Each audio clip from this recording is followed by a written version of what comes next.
السلام عليكم ورحمة الله.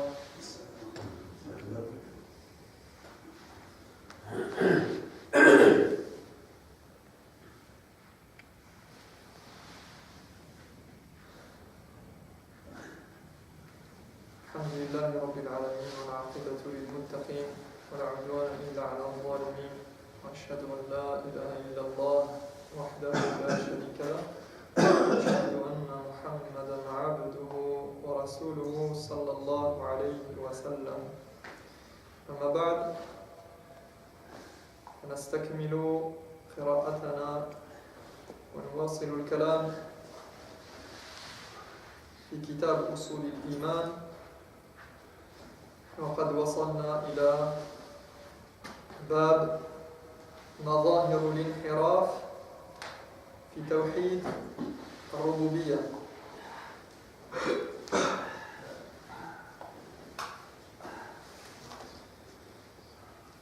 On était donc arrivé on termine la partie qui concerne la seigneurie et on avait lu le passage qui concerne certaines dérives au niveau un certain polythéisme, certains aspects du polythéisme au niveau de la seigneurie d'Allah.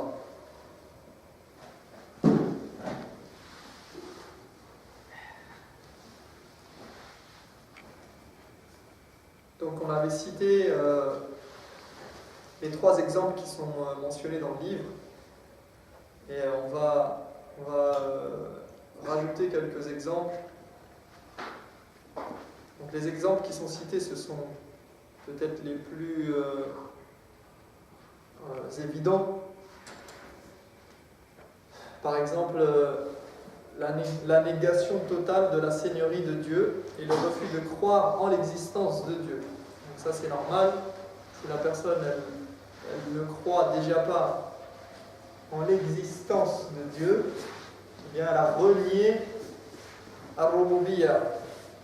Elle a renié complètement la seigneurie. Jahd Rububiyyatillah aslan wa inkaru wujudihi.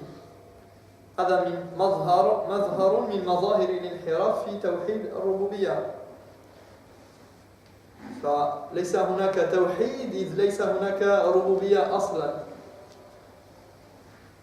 Donc s'il n'y a pas, il ne peut pas y avoir d'unicité, de monothéisme si déjà on n'a même pas un semblant de seigneurie, puisque la seigneurie de Dieu implique son existence avant tout. Donc voilà pour le premier point. Deuxième point, jahdu ba'di khasa'isi ar-rabb wa inkaru ba'di ma'ani rububiyyatihi kaman yanfi qudrat Allah ala imatatihi wa ihya'ihi ba'da mawtihi.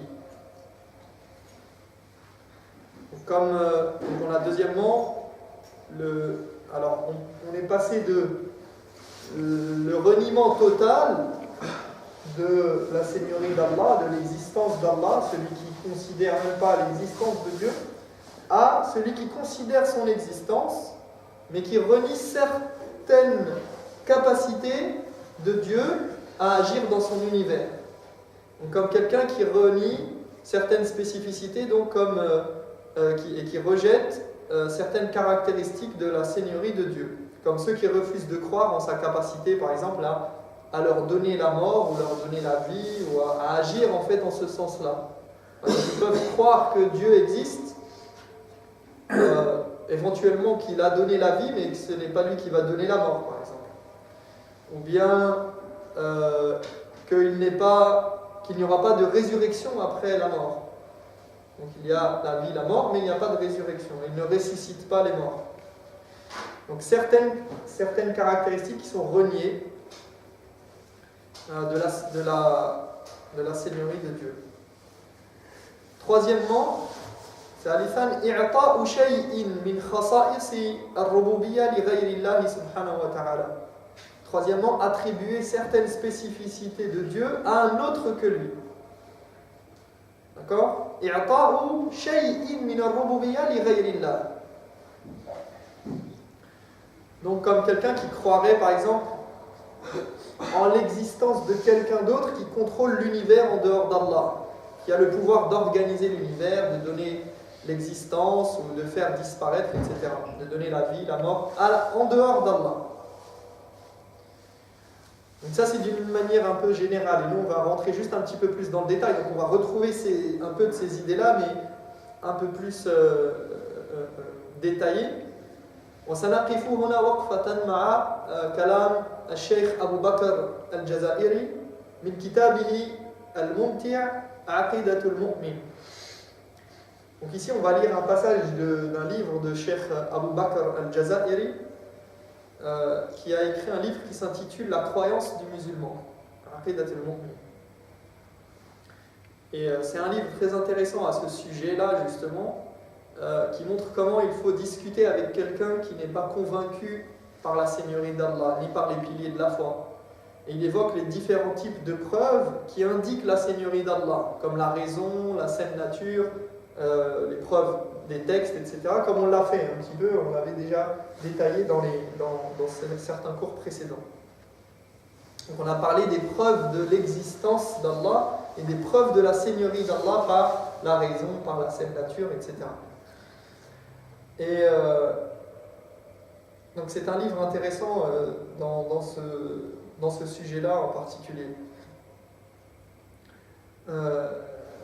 إذن كتب كتاب عقيدة المؤمن وعقد فيه فصلا ممتعا جدا وهو يتحدث عن توحيد الربوبية وأسماه شرك الربوبية ومظاهره في الأمة الإسلامية. Donc dans ce livre, il y a un chapitre intitulé « Le polythéisme au niveau de la seigneurie de Dieu, donc, et ses différentes manifestations dans la communauté musulmane. »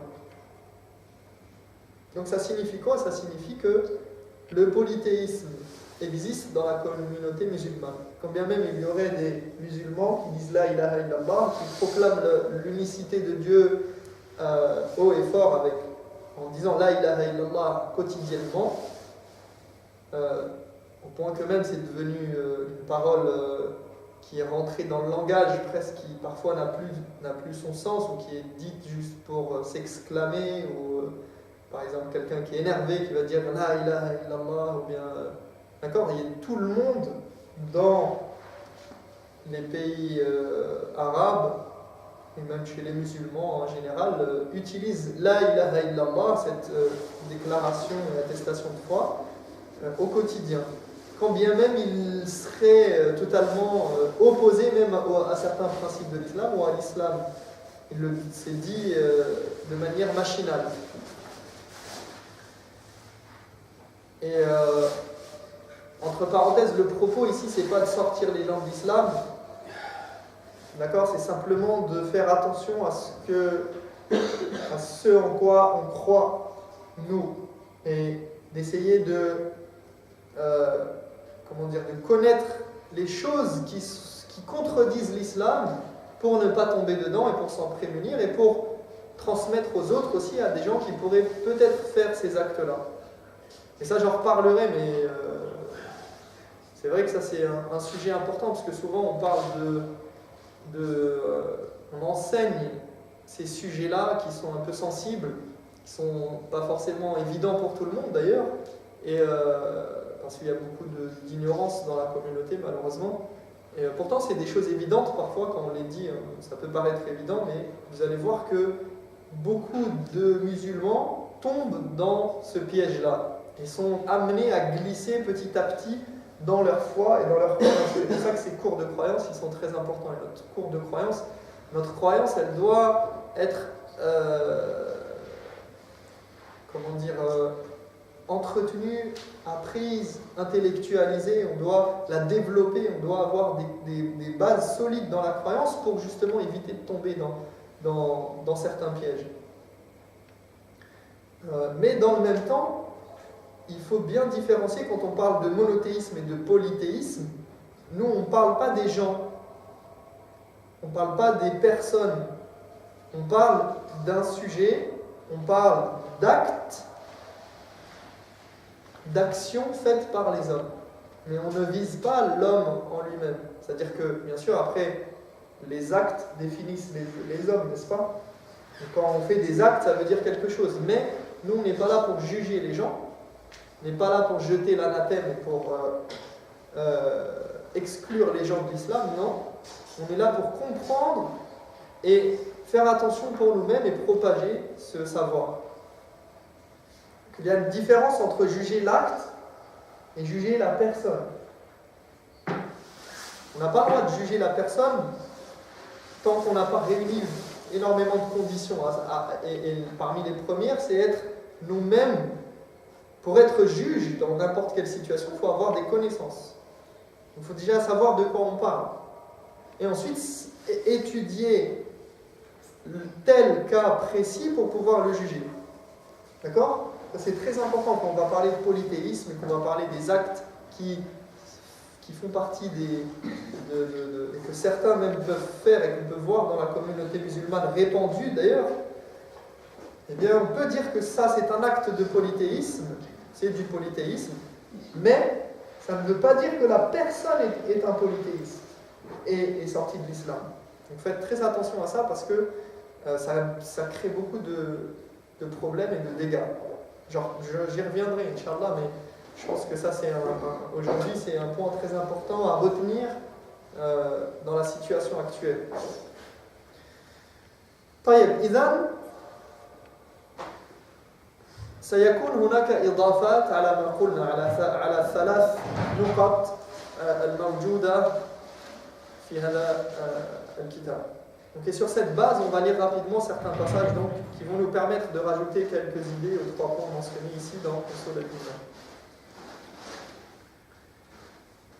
قال المصنف حفظه الله تعالى: وقد يبدو غريبا جدا بعد أن قدمنا أن مشركي العرب أيام البعثة المحمدية لم يكونوا يشركون في ربوبية الله تعالى أحدا من خلقه اعترافنا قد يبدو غريبا اعترافنا بوجود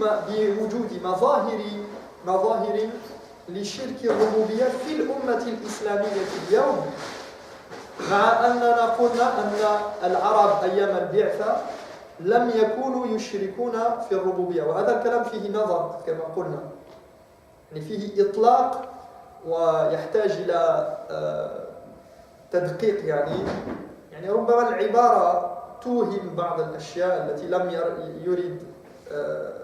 يريدها المصنف والله أعلم يعني. قال غير أن هذا الاستغراب سيزول بمجرد وقوف المرء على مظاهر الشرك واضحة جلية في شتى مجالات حياة المسلمين اليوم فهذه بعض المظاهر. Cela peut paraître assez étrange, nous dit l'auteur, après avoir affirmé que les polythéistes arabes de l'époque prophétique n'associaient pas à Dieu au niveau de sa seigneurie, de nous voir maintenant affirmer qu'il existe différentes formes de polythéisme au niveau de la seigneurie, aujourd'hui encore dans la communauté musulmane. Donc ici, il dit que cela peut paraître étrange après avoir dit et affirmé qu'à l'époque du prophète, les Arabes n'étaient pas polythéistes du point de vue de la seigneurie, et de trouver qu'aujourd'hui les musulmans, on trouve des aspects, des formes de polythéisme chez eux. C'est-à-dire, on a dit qu'il n'y avait pas de polythéisme chez les Arabes à l'époque, du point de vue de la seigneurie. Il parle, bien sûr, comme on l'a dit. Donc, il dit, ça peut paraître étrange de voir que, à l'époque du prophète, alayhi salatu wassalam, quand il est venu délivrer son message, le contexte dans lequel il était, les Arabes, eh bien, ils n'étaient pas polythéistes au niveau de la seigneurie. Et maintenant, venir dire que les musulmans, 1400 ans après l'envoi du prophète, alayhi salatu wassalam, eh bien, on trouve des aspects et des formes de polythéisme au niveau de la seigneurie chez eux. Donc il dit, cela peut paraître étrange de trouver ça chez eux alors qu'il n'y avait pas chez les autres. Alors comme je l'ai dit, déjà cette affirmation qu'il n'y avait pas de polythéisme chez les Arabes au niveau de la seigneurie, c'est une affirmation pas tout à fait exacte, ou en tout cas qui est dite d'une manière un peu abstraite et générale, et il faut faire attention, parce que ça peut laisser penser qu'effectivement, ils n'étaient pas du tout polythéistes au niveau de la seigneurie, et on a démontré le contraire dans le cours précédent. D'accord? Donc déjà ça, on fait attention à ne pas dire ça d'une manière généralisée de cette manière-là. كان فيهم شرك في الربوبية أكيد وإلا لم يكونوا مشركين في الألوهية وفي عبادتهم لله عز وجل. S'ils n'étaient pas polythéistes avant tout dans la seigneurie d'Allah, c'est-à-dire s'ils ne croyaient pas à des associés à Allah dans sa seigneurie, ils n'auraient jamais associé dans son adoration. Parce que pour associer à l'adoration d'Allah, ça veut dire qu'au départ, il y a une association dans la seigneurie. Je ne vais pas revenir sur le cours que j'ai fait la dernière fois, mais ça c'est un concept à bien comprendre. Peu importe, il nous dit maintenant ce qui va nous intéresser ici, c'est que il dit mais cet étonnement se dissipera dès lors que nous aurons vu certaines formes claires et évidentes de polythéisme qui sévissent à différents échelons dans la vie des musulmans aujourd'hui. En voici un échantillon. Donc on comprend qu'ici il va nous citer un échantillon des exemples de polythéisme qui sévit aujourd'hui dans la communauté musulmane, qui existe. Et c'est du polythéisme clair et net au niveau de la seigneurie d'Allah, au niveau de sa capacité à gérer cet univers, tout seul. Parce que je le répète, pour ceux qui n'étaient pas là, la seigneurie d'Allah consiste à croire que les caractéristiques de Seigneur s'appliquent à Allah subhanahu wa ta'ala en toute exclusivité. Donc il est le seul à gérer l'univers, à avoir créé, à avoir la possession parfaite et à diriger et juger et légiférer dans cet univers. D'accord? C'est une croyance. Et donc il nous dit أولاً اعتقاد كثير من عوام المسلمين وأشباههم أن هناك في الكون أقطاباً وأبدالاً من الأولياء والصالحين لهم قدر من التصرف معين، يعني لهم قدر معين من التصرف في حياة الناس، فهم يولون ويعزلون ويعطون ويمنعون ويضرون وينفعون، كما شاع بين عوام المسلمين أن لهؤلاء الأقطاب والأبدال ديوانا يطلق عليه ديوان الصالحين منه تصدر القرارات والمراسيم بربح فلان ونجاحه. Il dit la croix. Donc premièrement, donc il compte parmi les dérives au niveau de la seigneurie et le polythéisme au niveau de la seigneurie d'Allah, ceci. La croyance de nombreux musulmans qu'il existe dans l'univers des gens qui ont un degré supérieur. D'accord? Donc il existerait, selon certains musulmans, des gens qui ont un degré supérieur qu'ils appellent pôles, des pôles, aqtab, qutb, d'accord? Ils les appellent les pôles, comme si c'était des pôles qui centralisent quelque chose ou qui ont, comme le pôle nord, le pôle sud. Dans l'univers, sur Terre, il y a un pôle nord et un pôle sud, n'est-ce pas? D'accord? On a le pôle nord et le pôle sud, ce sont des points importants. Donc, eux, ils les appellent, ces gens-là, auxquels ils croient, ils les appellent des pôles. Et ils considèrent qu'ils ont un degré supérieur et ils font partie des alliés de Dieu et partie des pieux, donc les plus pieux et les plus proches de Dieu. Ces pôles contrôlent, selon eux, des choses précises dans la vie des gens. Donc ils ont un impact et ils ont un contrôle sur la vie de chacun d'entre nous, selon eux. Ainsi, ils sont capables de donner, de priver, de nuire ou d'avoir un impact sur les choses positivement ou négativement. Ils auraient même une sorte de livre qu'on appelle Diwan des pieux, donc une sorte de recueil dont proviendraient des décisions pour dire qu'un tel aura des gains, ou aura le succès, ou va avoir telle et telle chose, va se marier. Donc c'est comme si ces gens-là, ils avaient un contrôle sur la vie des autres.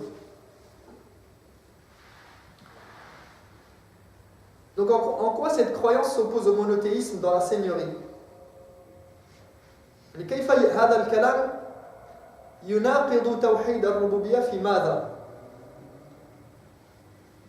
هذا واضح. Je pense que c'est pas compliqué en quoi cette croyance elle s'oppose au monothéisme dans la seigneurie. Il y a que Dieu qui connaît l'avenir, qui connaît... Et qui contrôle, surtout qui a le contrôle de la vie des gens. Oui. Donc c'est qu'en disant cela, tu associes à Dieu au niveau de l'organisation des choses dans l'univers et dans son pouvoir de décision et sa capacité à avoir un impact sur les événements en bien ou en mal. Tu as associé à Dieu. Et qu'est-ce que ça fait? Si tu crois qu'il y a des gens qui ont le contrôle sur ta vie, qu'est-ce que ça va générer en pratique?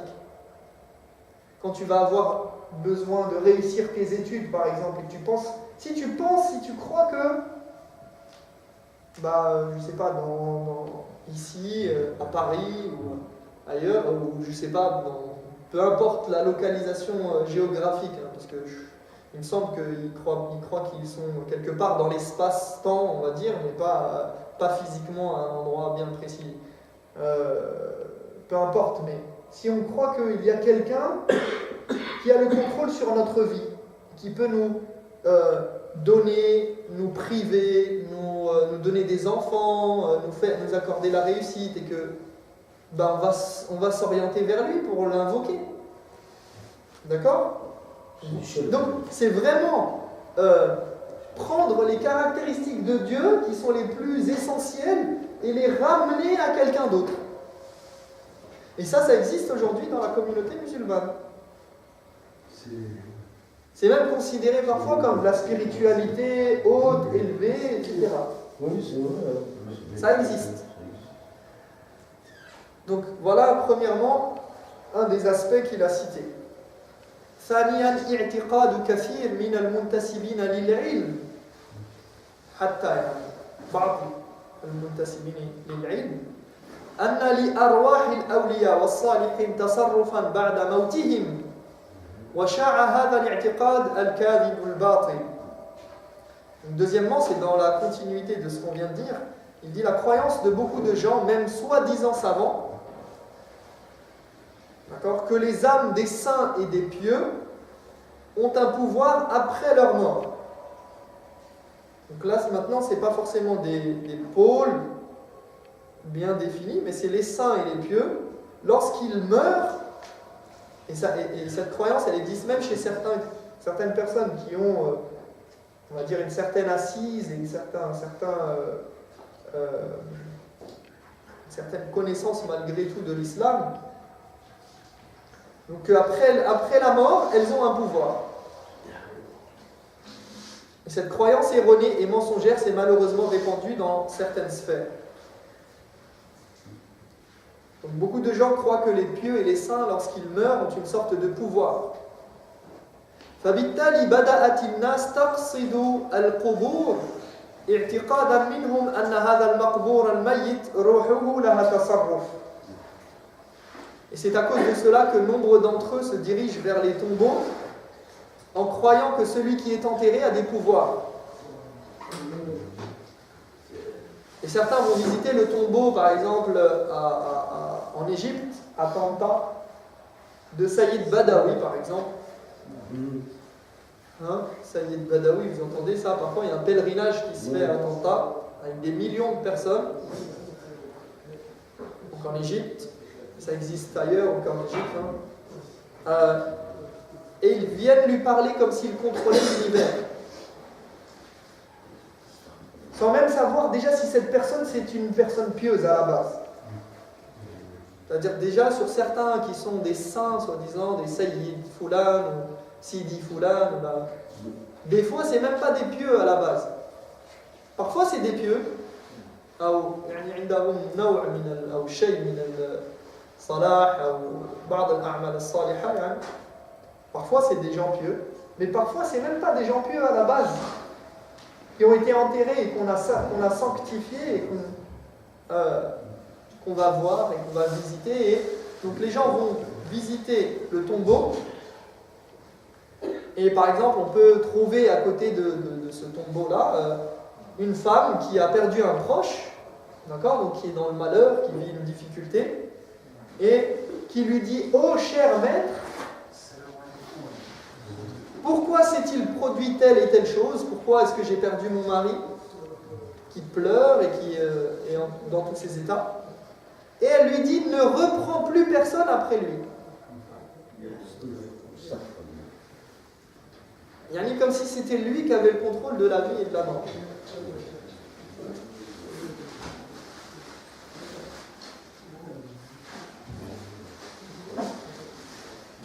Donc cette croyance que les âmes ont une part de contrôle et un pouvoir de décision n'est rien d'autre que du polythéisme au niveau de la seigneurie de Dieu, car tu crois que quelqu'un d'autre que Dieu dispose de pouvoir et est capable d'influencer le cours des événements positivement ou négativement, de contrôler la vie ou la mort. Regardez dans le Coran, في القرآن حتى النبي عيسى عليه السلام ما كان يحيي الموتى هكذا.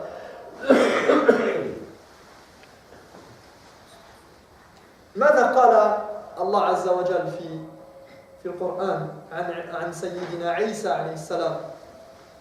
ويحيي الموتى بإيش؟ بإذن الله. حتى ذكر يعني التكرار بإذن الله دائما في هذه الموضع في هذا الموضع وفي هذه القصة. Même Jésus dans le Coran, qui avait le pouvoir de ressusciter les morts donné par Dieu, Dieu quand il en parle, il dit il ressuscite les morts et il guérit le lépreux, ou il guérit telle et telle personne par la permission de Dieu. C'est-à-dire même lui qui est un prophète, un des 5 prophètes les plus importants dans notre religion et dans l'humanité, eh bien, il guérit ou il redonne la vie par la permission de Dieu. C'est-à-dire que c'est Dieu qui lui a donné cette permission et elle est clairement établie et clairement proclamée par Dieu. Et c'est quelque chose de très... c'est une capacité qui a été donnée à Jésus et pas à tout le monde, pas n'importe qui, et en plus de son vivant. Pardon? Exactement. Et il cite, il dit, et par la permission de Dieu, par la permission de Dieu, par la permission de Dieu, pour bien rappeler que, attention, même lui, il ne ressuscite pas les morts comme il le veut, en dehors de Dieu. طيب يقول الشيخ: وشاع هذا الاعتقاد الكاذب الباطل رسخ في نفوس كثير من المسلمين حتى أصبحت الأضرحة والمشاهد والقبور ملاذا لكل خائف ومستشفى لكل مريض، فمن أصابه كرب أو نزل به ضيم أو حلت به نكبة فزع إلى تلك الأضرحة والمشاهد والقبور وأناخ بساحاتها وتعلق بأهداب أصحابها راجيا منها تفريج كربته أو كربته وقضاء حاجته ولا حول ولا قوة إلا بالله. Il continue, il dit la croyance de beaucoup de gens, donc voilà, je reprends le point, la croyance de beaucoup de gens, même soi-disant savants, que les âmes des saints et des pieux ont un pouvoir après leur mort. Et cette croyance erronée et mensongère s'est malheureusement répandue dans certaines sphères et s'est ancrée dans les cœurs de nombreux musulmans. Au point que les monuments, les tombeaux et stèles sont devenus des refuges pour toute personne apeurée. Des hôpitaux pour toute personne malade. Celui qui vit une difficulté, une calamité ou un malheur s'empresse d'aller au mausolée ou au cimetière pour s'y recueillir, y demeurer longuement, plein de dévotion pour ceux qui le peuplent, plein d'espoir qu'il dissipe ses peines et ses difficultés et réponde à ses besoins. Il dit qu'Allah nous protège. Il dit la hawla wa la quwwata illa billah, et Il n'y a de force et de puissance que en Dieu et que par Dieu. Donc vous voyez, qu'est-ce qui se passe à partir... Et voilà pourquoi, encore une fois, on voit le lien entre Tawhid Rububiyya et Tawhid Uluhiyya, entre l'unicité de seigneurie et de croire qu'Allah subhanahu wa ta'ala il a les caractéristiques de seigneurie, et le fait de s'orienter de toute et en toute exclusivité, de vouer un culte exclusif à Dieu. Parce que celui qui croit qu'il y a des gens qui ont ce pouvoir-là, autre qu'Allah, eh bien, dans leur adoration, ils vont s'orienter vers lui, vers autre qu'Allah. Et on le voit ici, des gens vont dans les cimetières, dès qu'ils ont un problème, dès qu'ils ont peur, dès qu'ils ont un souci, dès qu'ils sont malades, et ils vont se diriger vers la stèle, le mausolée, le tombeau. Et tous ces sentiments-là qui proviennent du cœur, ce sont des sentiments d'adoration, c'est les adorations du cœur, qui doivent être voués normalement exclusivement à Allah subhanahu wa ta'ala. Hadi ibadat qalbiyya yajibu an tusraf lillahi tabaraka wa ta'ala wahdahu la sharika lah. Donc, regardez, il s'empresse. Donc, il dit que cette croyance erronée s'est répandue dans les cœurs de nombreux musulmans et s'est ancrée au point que les monuments, les tombeaux et les stèles sont devenus des refuges pour toute personne qui a peur, des hôpitaux pour les malades, et celui qui vit une difficulté, une calamité ou un malheur s'empresse d'aller au mausolée pour qu'on réponde à ses besoins.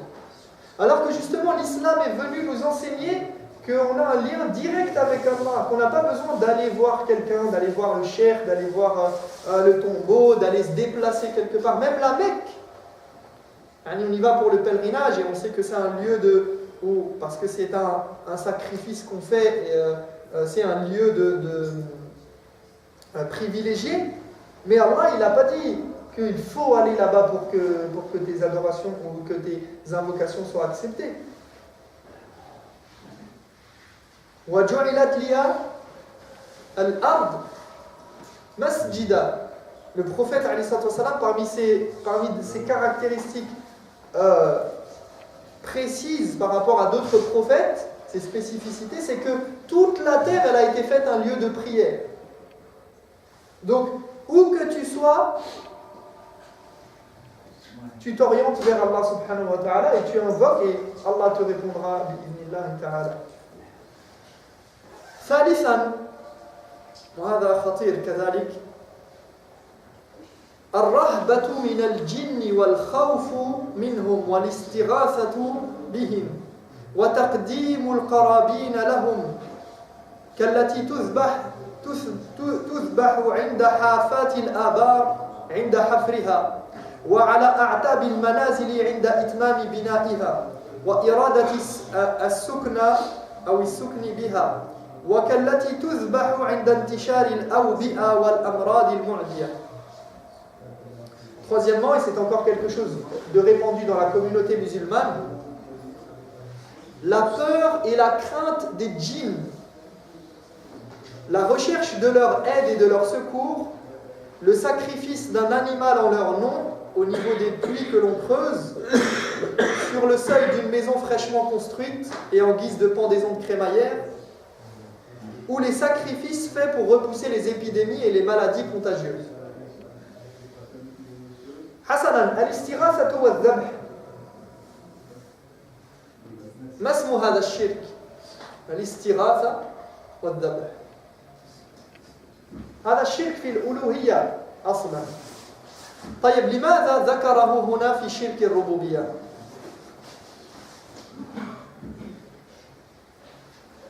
وانظر إلى هذا الكلام الجميل الذي سيقوله وهذا سيوصل لك معنى شرك الربوبية. D'accord, là, maintenant il cite la recherche de secours, al-istighatha, l'aide, ainsi que le sacrifice. Et ces deux choses, ce sont des adorations, n'est-ce pas? La recherche de secours, donc le cœur qui va chercher le secours, d'accord? L'istighatha, et le fait de sacrifier une bête, un animal. Ces deux actes, ce sont des actes d'adoration. Donc ici, le polythéisme qui est fait se situe au niveau de l'adoration, normalement. Et donc au niveau de l'unicité de divinité. Alors pourquoi le cheikh les a cités ici? قال وهو شرك ظاهر في ربوبية الله تعالى إذ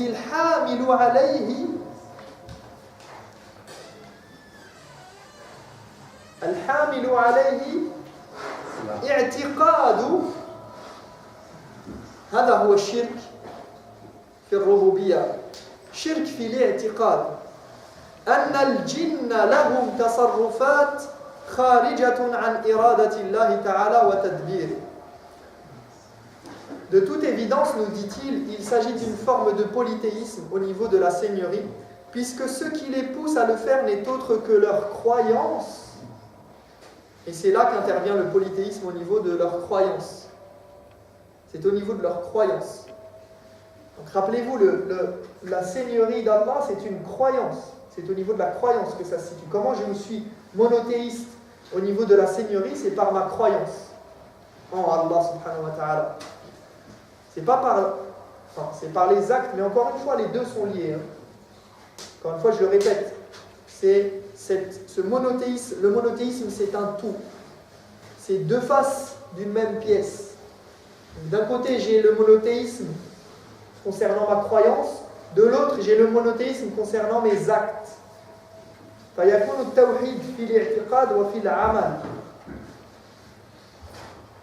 Donc il dit de toute évidence, il s'agit d'une forme de polythéisme au niveau de la seigneurie, puisque ce qui les pousse à le faire n'est autre que leur croyance que les djinns ont un contrôle et un pouvoir en dehors de la volonté d'Allah et de son organisation.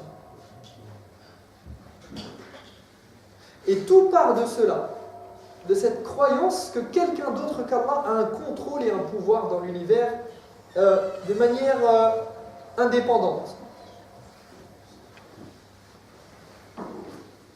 Et quand bien même il croirait que c'est Allah qui lui donne ce pouvoir et qui lui confère ce pouvoir, eh bien on va lui demander quelle est ta preuve qu'il a un pouvoir en particulier comme ça. Et qui t'a permis d'orienter ton adoration vers lui alors que Dieu te demande d'orienter ton adoration vers Allah subhanahu wa ta'ala en toute exclusivité. إذن هذا من مظاهر الشرك في الربوبية أنهم يشركون الشياطين والجن في ربوبية الله تعالى. C'est donc bien une forme de polythéisme au niveau de la seigneurie, car ils associent les djinns à la seigneurie d'Allah. Ils associent les djinns comme s'ils étaient des seigneurs en dehors d'Allah, comme s'ils avaient un pouvoir, un contrôle. رابعا وهذا مهم جدا كذلك يعني يحصل كثيرا في الأمة الإسلامية تقديس المشايخ من رجال التصوف والطرقيين والمشعوذين وطاعتهم في غير طاعة الله تعالى وطاعة رسوله صلى الله عليه وسلم بل فيما هو مكروه لله ورسوله صلى الله عليه وسلم. Donc quatrièmement, un des aspects aussi du polythéisme au niveau de la seigneurie que l'on retrouve fréquemment dans la communauté musulmane aujourd'hui, la vénération des cheikhs, notamment parmi les têtes du soufisme et ce qu'on appelle la tariqa turuq sofiya, et les charlatans, si bien qu'ils leur obéissent au détriment des commandements d'Allah et de son prophète, alayhi salatu wassalam, voire en faisant ce qui est détesté par Allah et son prophète sallallahu alayhi wa sallam. وقبول ما يشرعون لهم من البدع ويسنون لهم من سنن الباطل واتباعهم في ترك سنن الهدى ومعاداتها ومعاداة أهلها والداعين إليها والاستجابة المطلقة والاستجابة المطلقة لهم بحيث يمكنونهم من نفوسهم فيتسلطوا عليهم ومن أرواحهم فيهيمنوا عليها. Donc il dit, donc la vénération des cheikhs, si bien qu'ils acceptent toutes les innovations et les égarements qu'ils instituent dans la religion, qu'ils les suivent dans le délaissement de la voie prophétique et qu'ils se mettent à la détester. Ils apprennent à détester la voie prophétique. Et qu'ils se mettent à la détester et détester ses partisans et ceux qui y appellent. Qu'ils leur vouent une obéissance absolue de sorte qu'ils contrôlent leurs esprits et s'emparent littéralement de leur âme. Donc cette vénération des chairs, des têtes, des leaders. Et c'est pas seulement chez eux, hein. Même chez d'autres musulmans, il y a une vénération de leur chair.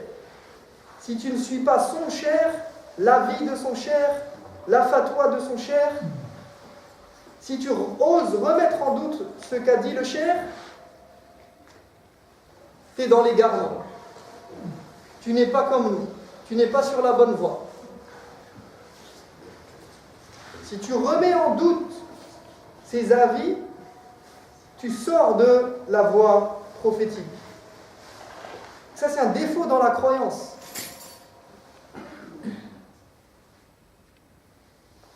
Son cher, c'est lui qui a toujours raison. Et si tu oses dire que peut-être il s'est trompé ou que tu n'es pas d'accord, ça lui fait mal. Et il te voit comme si tu étais un paria. Comme si le cher, il avait tellement de...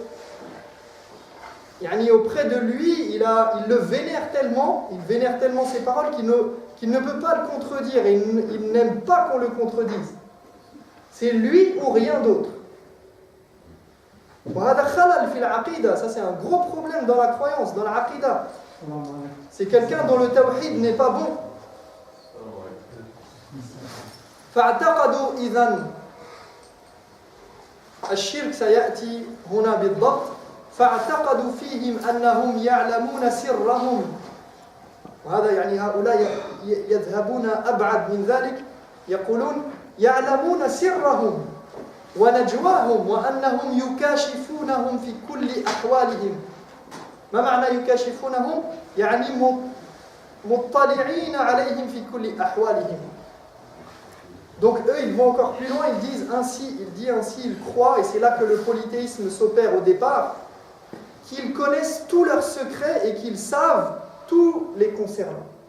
Donc ils croient que ces cheikhs-là, ces leaders, ces gens qu'ils vénèrent, eh bien, ils ont des connaissances spéciales et particulières de leur situation. Ils connaissent tout. Et ils sont capables de savoir tout ce qui se passe dans ta vie, dans ton cœur, dans ta tête.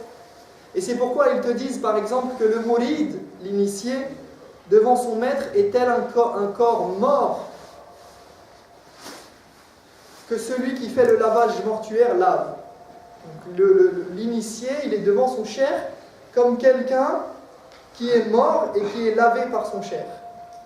Donc il a le droit de tout faire, de tout pratiquer sur lui. Le maître sait tout de toi, donc n'essaie pas de lui cacher quoi que ce soit. Et c'est dans ce contexte que l'on retrouve des histoires à dormir debout, comme par exemple certains qui sont, subhanallah, des gens qui sont rattachés à la science islamique, parfois peuvent dire des histoires comme ça. Ils racontent par exemple qu'un jour Ibn Hajar, vous connaissez Ibn Hajar al-Asqalani? من هو ابن حجر العسقلاني شارح ماذا؟ C'est qui Ibn Hajar al-Asqalani? Il a fait quoi comme commentaire connu? Bukhari, ahsantum. Il a fait le sharh de Sahih al-Bukhari. D'accord, c'est un très grand savant de la communauté. Donc il raconte qu'un jour Ibn Hajar passa près d'un de ceux-là, un de ces gens-là, un de ces cheikhs, nommé Cheikh Farghal. Et alors ce dernier, il vendait de l'alcool et de l'herbe à l'entrée de la mosquée. Ce cheikh-là, soi-disant, il vendait de l'alcool et de l'herbe à l'entrée de la mosquée. Alors en passant près de lui, Ibn Hajar aurait ressenti au fond de lui un certain mépris et une indignation. Et il l'aurait pris de haut, ce Farghal. Puis il entra dans la mosquée et s'avança pour diriger la prière. Donc il est le cheikh, le qadi, il est le juge de la contrée et il va diriger la prière. Donc ils racontent cette histoire et ils disent que en rentrant et en voulant diriger la prière, il n'a pas pu même réciter la Fatiha. Il était bloqué. Et en sortant de la mosquée, il alla voir ce fameux Farral qui était à l'entrée de la mosquée. Il lui dit: c'est honteux de me faire ça à moi qui suis le haut juge de la contrée. Alors l'autre lui répondit: et qui t'a permis de te moquer d'un serviteur de Dieu? Alors pour faire acte de bonne foi et se repentir, Ibn Hajar, selon eux, se serait assis avec Farral pour vendre de l'alcool et de l'herbe. Déjà comme si ceux qui vont à la mosquée, c'est des gens qui achètent de l'alcool et de l'herbe. Bref, en somme, donc regardez, hein, dans cette histoire, il raconte ça et ça peut être entendu de certaines personnes qui ont un certain niveau, un certain degré de science dans la communauté musulmane, qui racontent ce genre d'histoire montée de toutes pièces. Et donc ils nous disent quoi? Que ici c'est comme si Ibn Hajar il a ressenti quelque chose dans son cœur et ce cheikh-là, il l'a éprouvé, il a un contrôle sur, il sait ce qu'il a fait, ce qu'il a eu, ce qu'il a ressenti, et il a été capable de l'empêcher de faire la prière. Donc tout ça pour dire que c'est une association du polythéisme ici à Allah subhanahu wa ta'ala dans la croyance, dans leur croyance, et qu'ils sont soumis à ces cheikhs-là. Je pense que c'est l'heure de l'Isha déjà dépassé. Donc, je reprendrai sur ce passage, Inch'Allah. Il reste un point à traiter. J'aurais voulu terminer aujourd'hui, mais je reprendrai dans le cours prochain, Inch'Allah. Nas'alullah tabaraka wa ta'ala an yuwaffiqana lima yuhibbu wa yarda wa an yaj'alana min ibadihi as-salihin al-muttaqin al-muwahhidin. سبحانك اللهم وبحمدك اشهد ان لا اله الا انت استغفرك واتوب اليك